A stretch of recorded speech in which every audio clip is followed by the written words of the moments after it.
Madame, Monsieur, bonsoir. Bienvenue à cette nouvelle édition de votre magazine hebdomadaire d'information sur vos célébrités afro, sur le Radif Média Télévision, dont voici le sommaire. Jato Sonita, chanteuse camerounaise de 16 ans, a révélé lors d'une conférence de presse qu'elle a donné naissance à un fils suite à un viol en 2021, tout en niant l'implication de son manager et espère le soutien de ses fans pour relancer sa carrière musicale. Les détails dans ce journal. Sarai Dorloni, époux du rappeur Didi B, a annoncé sur Instagram sa grossesse, mettant fin aux rumeurs de stérilité qui l'entourait depuis le mariage en octobre 2022. Elle a partagé sa joie qui a cumulé des milliers de réactions, y compris celle de son mari. Et puis enfin en sport, la FECA Krav Maga a organisé son premier regroupement national à Yaoundé pour harmoniser les techniques et les règlements du Krav Maga au Cameroun. Avec la participation d'une trentaine d'athlètes, marqua une étape clé pour cette fédération nouvellement indépendante. Voilà tout pour les titres. Une fois de plus, bonsoir et bienvenue au journal. Ouvrons cette nouvelle édition avec notre traditionnelle rubrique The Buzz.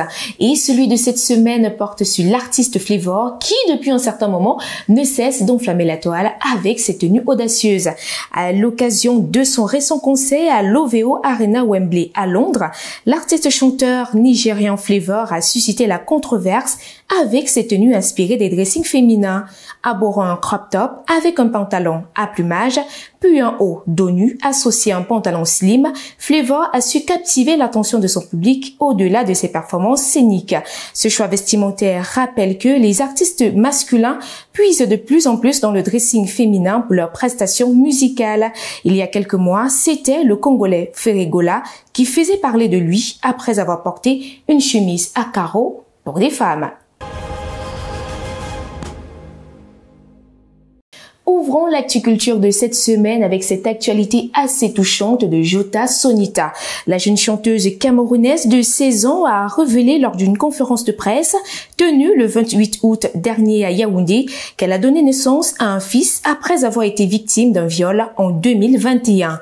Bien qu'elle ait confirmé sa maternité, elle a nié que son manager, Emmanuel Bayon, en soit l'auteur. L'information divulguée par le blogueur Clémento a suscité une onde de choc sur les réseaux sociaux. Jato a expliqué avoir gardé le silence par peur de la réaction de sa mère.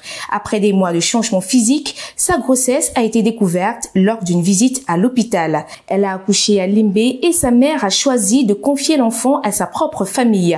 Son manager, quant à lui, appelle à un test ADN pour clarifier la situation. À 16 ans, Jato espère le soutien de ses fans pour continuer sa carrière musicale. Toujours dans l'actu-culture, Bouddor, la légende du hip-hop camerounais, est en mal. Le rappeur qui a fait le plaisir de plusieurs mélomanes avec son titre Le Moi Rocker a été frappé par un nouvel AVC. Âgé de 48 ans seulement, l'artiste est plongé dans un état critique et ses proches implorent les âmes de bonne volonté à lui porter leur soutien financier pour la prise en charge de ses soins. Carnet rose, dans cette édition d'information, Donny Elwood s'est marié. En toute discrétion, le musicien camerounais Donny Elwood s'est uni à sa dulcinée de longue date le samedi 24 août dernier en présence de quelques invités. À 56 ans, l'auteur de l'album Ecléticos, sorti en 2001 avec des titres tels que Tulipiné, Marie-Jeanne, Le Fou du Village, entre autres, savourera enfin et ce, de manière officielle, les délices du mariage.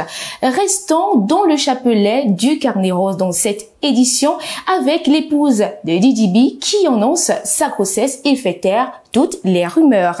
Sarai Dorloni, épouse du rappeur ivoirien Didi B, a surpris tout le monde, notamment les internautes, en annonçant qu'elle est enceinte de son premier enfant. Cette annonce faite sur sa page Instagram le 25 août dernier met un terme aux critiques et railleries qui l'entouraient depuis son mariage en octobre 2022 où certains l'accusaient de stérilité.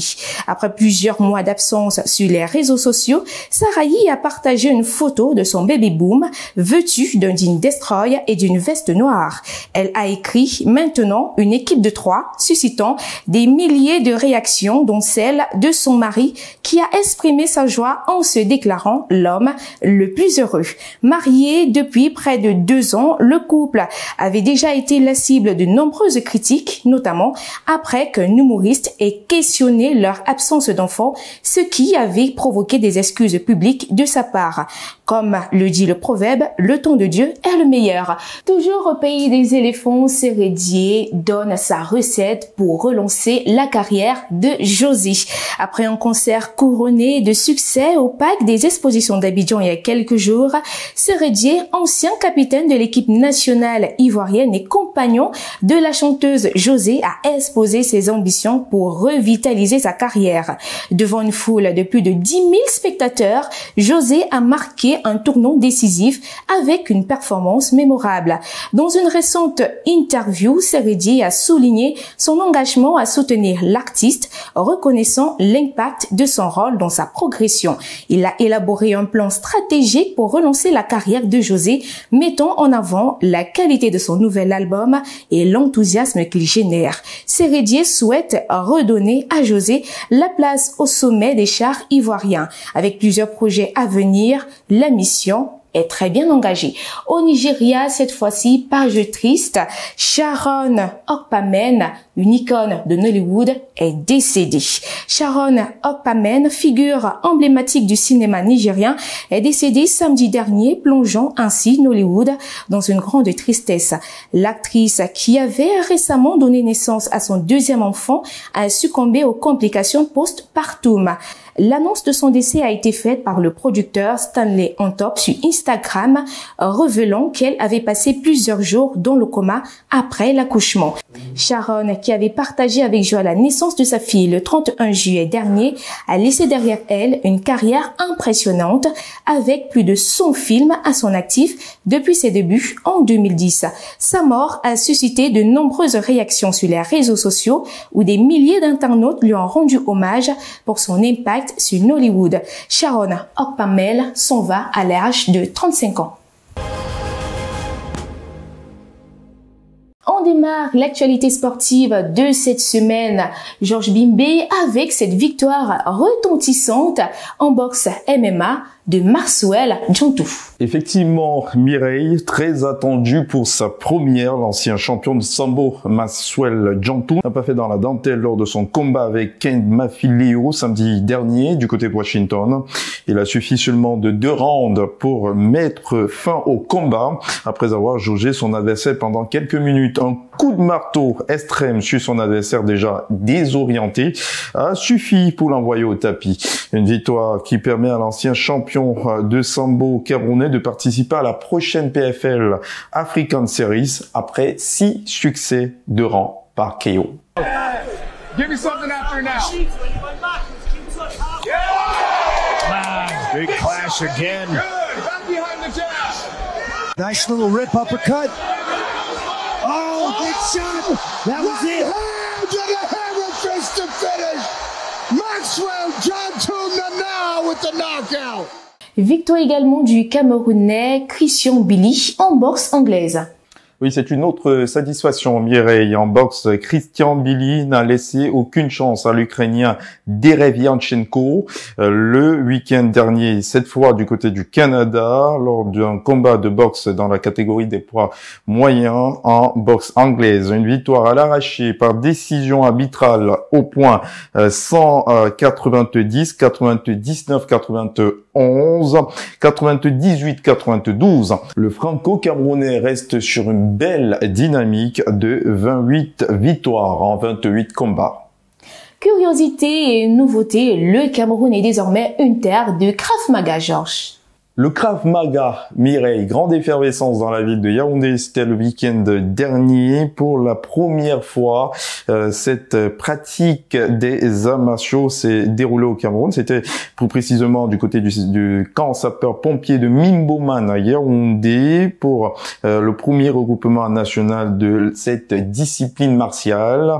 Une trentaine d'athlètes de différentes disciplines y ont pris part autour de Serge Dejala Epor, le premier président de cette nouvelle fédération sportive dénommée la FECA Krav Maga. Notons par ailleurs que cette association a été pendant plus d'une vingtaine d'années sous la coupole de la fédération camerounaise de kickboxing et il y a eu dans le cadre de cet événement plusieurs combats qui se sont déroulés.